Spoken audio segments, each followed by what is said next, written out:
Hello दोस्तों, एक बार फिर से स्वागत है आपका आपके अपने यूट्यूब चैनल इजहार मैथ सॉल्यूशन में। और आज के इस वीडियो में हम लोग फिर से एक और प्रॉब्लम सॉल्व करेंगे चार पिट्स मेथड की। ठीक है, तो चलते हैं अपनी कॉपी की स्क्रीन पे। एक चार पिट्स मेथड से जब हम कोई इक्वेशन सॉल्व करते हैं तो सबसे पहले जो इक्वेशन हमें दी जाती है उसके सारे टर्म्स को लेफ़्ट साइड में ले आते हैं। तो देखिए यहाँ पर सारे टर्म्स को हम लेफ़्ट साइड में ले आए तो ये हो जाएगा x p plus q minus p square is equal to zero. ठीक, जब राइट हैंड साइड में ज़ीरो हो जाए तो लेफ्ट हैंड साइड में जो टर्म्स हैं उन सबको हम लोग एफ कंसीडर कर लेते हैं। ठीक है, और इस एफ के पार्शियल डेरिवेटिव्स फाइंड कर लेते हैं। कौन कौन से पार्शियल डेरिवेटिव्स यहाँ साइड में हम लोग कर लेंगे। हम लोग निकालेंगे del f by del x, यानी कि इसको x के रिस्पेक्ट में पार्शियली डिफ्रेंशिएट करेंगे। जब x के रिस्पेक्ट में पार्शियली डिफ्रेंशिएट करेंगे तो यहाँ देखिए ये x इसमें है तो इसका 1 हो जाएगा, बचेगा p, और इन दोनों टर्म में x नहीं है इसलिए इसका जब हम पार्शियल डिफ्रेंशिएशन करेंगे तो ये 0 हो जाएंगे। तो ये हो जाएगा del f by del x. और अब हम इसको पार्शियली डिफ्रेंशिएट करेंगे विद रिस्पेक्ट टू y के रिस्पेक्ट में करेंगे तो यहाँ देखिए कहीं भी y नहीं है तो ये सारे टर्म्स 0 हो जाएंगे क्योंकि हम लोग y के रिस्पेक्ट में पार्शियली डिफ्रेंशिएट कर रहे हैं। ठीक है, अब हम इसको डिफ्रेंशिएट करेंगे partially with respect to z। z के रिस्पेक्ट में जब हम इसको पार्शियली डिफ्रेंशिएट करेंगे तो इसमें कोई भी z वाला टर्म नहीं है इसलिए ये सारे टर्म्स 0 हो जाएंगे। फिर हम इसको पार्शियली डिफ्रेंशिएट करेंगे विद रिस्पेक्ट टू p। जब p के रिस्पेक्ट में हम इसको पार्शियली डिफ्रेंशिएट करेंगे तो यहाँ p का 1 हो जाएगा, बचेगा x, ये q 0 हो जाएगा, माइनस पी स्क्वायर का हो जाएगा 2p। ठीक है, अब हम इसको डिफ्रेंशिएट करेंगे partially with respect to q। q के रिस्पेक्ट में करेंगे तो यहाँ q नहीं, ये टर्म 0 हो जाएगा, यहाँ q है इसका 1 हो जाएगा, और ये पी स्क्वायर भी 0 हो जाएगा क्योंकि हम लोग पार्शियली डिफ्रेंशिएट कर रहे हैं विद रिस्पेक्ट टू q। तो ये हमने पांचों पार्शियल डेरिवेटिव्स फाइंड कर लिए। चार पिट्स के हर एक क्वेश्चन में हम लोगों को ये 5 पार्शियल डेरिवेटिव्स पहले फाइंड करने होते हैं। ठीक है, अब हम लोग क्या करेंगे, इन 5 पार्शियल डेरिवेटिव्स को निकालने के बाद चार पिट्स की सब्सिडरी इक्वेशन लिखेंगे।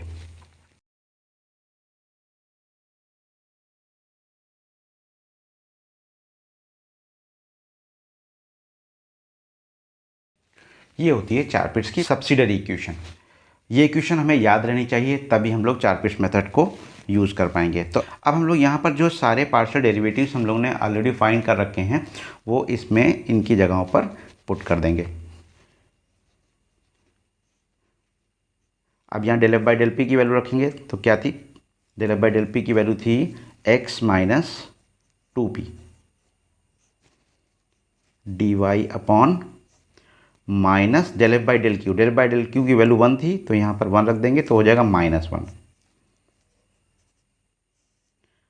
Minus p into del f by del p. Del f by del p था x माइनस 2p, यहाँ पुट कर दीजिए, minus q into del f by del q. Del f by del q 1 था, into 1, d p upon del f by del x. Del f by del x क्या था, p, plus p into del f by del z. Del f by del Z 0 था,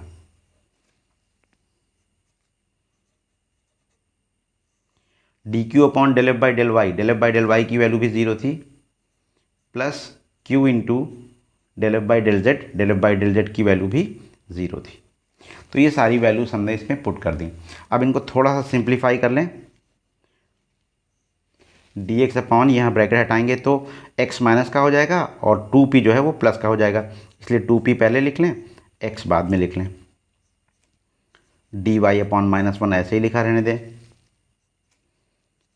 D Z upon यहाँ देखिए bracket जब हटाएंगे तो ये हो जाएगा माइनस पी एक्स और यहाँ प्लस 2p स्क्वायर, ये p अंदर मल्टीप्लाई हो जाएगा, q इंटू 1 तो माइनस q।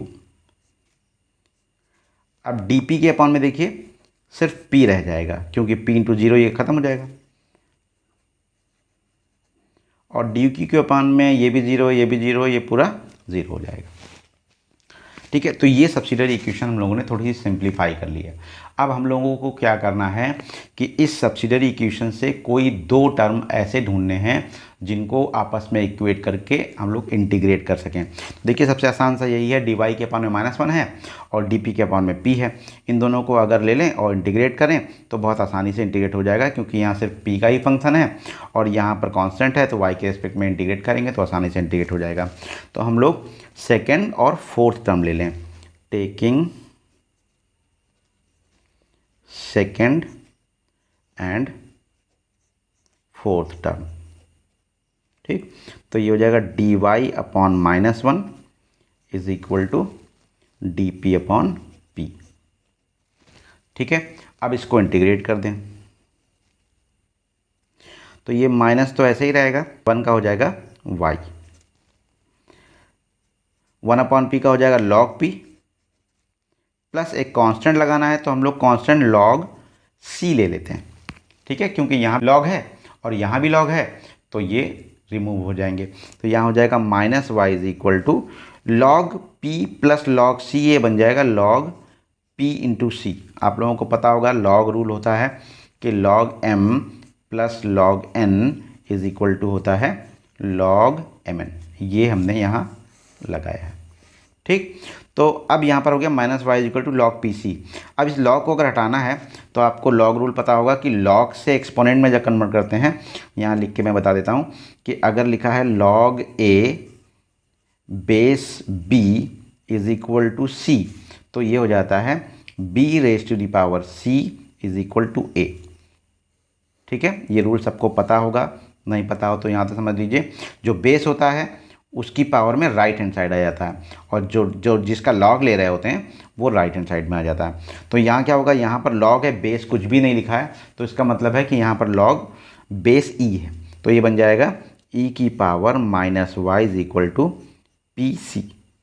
अब यहाँ से p की वैल्यू फाइंड कर लें तो p इज इक्वल टू आ जाएगा e की पावर -y अपॉन c। ये p की वैल्यू हमें मिल गई। अब इस p की वैल्यू को हम लोग इस गिवन इक्वेशन में पुट करेंगे और q की वैल्यू निकालेंगे। ठीक है, देखिए ये थी गिवन इक्वेशन, यहाँ पे मैं लिख देता हूँ xp plus q is equal to p square. इसमें हम लोग ये p की वैल्यू पुट कर दें तो x into e raise to the power -y upon c plus q is equal to p square, यानी कि e की पावर -y अपॉन c का होल स्क्वायर, तो ये हो जाएगा e की power -2y upon c square. ठीक है, अब यहाँ से हम लोग q की वैल्यू निकाल लें तो q की वैल्यू क्या आएगी, q is equal to e की power -2y upon c square minus x e raise to the power -y upon c, ये इधर आ जाएगा पूरा माइनस में, ये q की वैल्यू आ गई। तो ये हमारी q की वैल्यू है और p की वैल्यू हम लोगों ने पहले निकाली थी, क्या आई थी, p is equal to e raise to the power -y upon c. ये हमें p और q मिल गया। जब p और q मिल गया तो हम लोग क्या करते हैं, एक फार्मूला होता है dz is equal to p d x plus q d y, इसमें p और q की वैल्यू पुट कर देते हैं। तो रख दीजिए इसमें dz is equal to p की जगह पर e की power -y upon c d x plus q की जगह पर e की power -2y upon c square minus x e की power -y upon c d y. ठीक है, अब हमें इसको फिर से इंटीग्रेट करना है। अब इसको इंटीग्रेट करने में क्या प्रॉब्लम आने वाली है, पहले डी वाई को अंदर मल्टीप्लाई कर लेते हैं, फिर देखते हैं कि क्या प्रॉब्लम आएगी इनको इंटीग्रेट करने में। D z is equal to e की power -y upon c d x plus इस डी वाई को अंदर ले आएँ तो ई की power -2y upon c square d y minus x e raise to the power -y upon c d y. ठीक है, अब प्रॉब्लम कहाँ है, देखिए यहाँ y के रिस्पेक्ट में इंटीग्रेट करना है और ये y का ही फंक्शन है, कोई प्रॉब्लम नहीं होगी, आसानी से ये इंटीग्रेट हो जाएगा।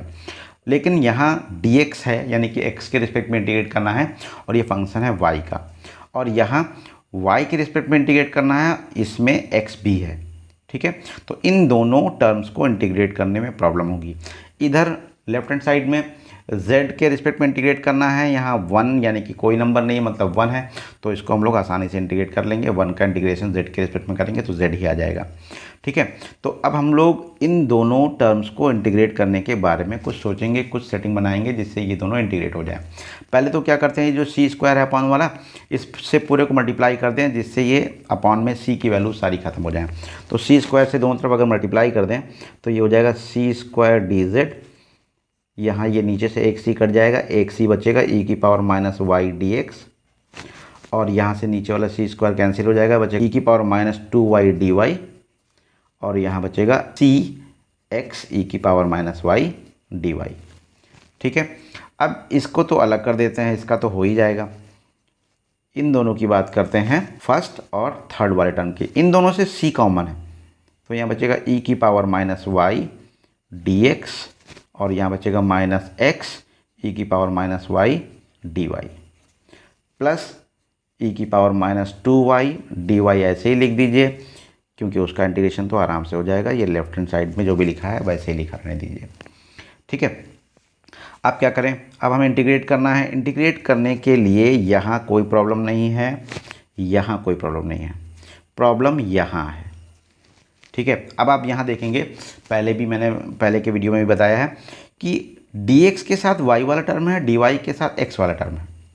ठीक है, तो उसके लिए यहाँ पर मैंने एक पहले भी रूल बताया था, फिर से बता दे रहा हूँ, समझ लीजिए कि अगर x के साथ dy है और y के साथ dx है तो हम लोग इसको कंबाइन करके लिख सकते हैं dxy, मतलब x इंटू वाई में जब डेरिवेटिव वाला डिफरेंशिएशन का फॉर्मूला लगाएंगे तो क्या होगा, पहले x को ऐसे रखेंगे, y को डिफरेंशिएट करेंगे, प्लस y को ऐसे रखेंगे, x को डिफरेंशिएट करेंगे, तो x d y plus y d x को हम लोग डी एक्स वाई लिख सकते हैं।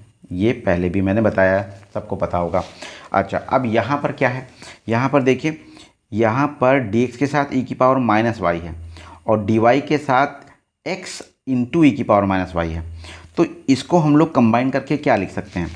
देखिए यहाँ पर आप देखेंगे तो आपको साफ दिखाई दे रहा है कि अगर x इंटू ई की पावर माइनस वाई को डिफ्रेंशिएट किया जाए तो मल्टीप्लाई वाले रूल से इसको डिफ्रेंशिएट करें तो क्या होगा, पहले हम लोग ई की पावर माइनस वाई को ऐसे ही रख लें, x का डिफ्रेंशिएशन करें तो आएगा dx, प्लस अब x को ऐसे ही रखें, ई की पावर माइनस वाई का करें तो आएगा माइनस ई की power minus y d Y.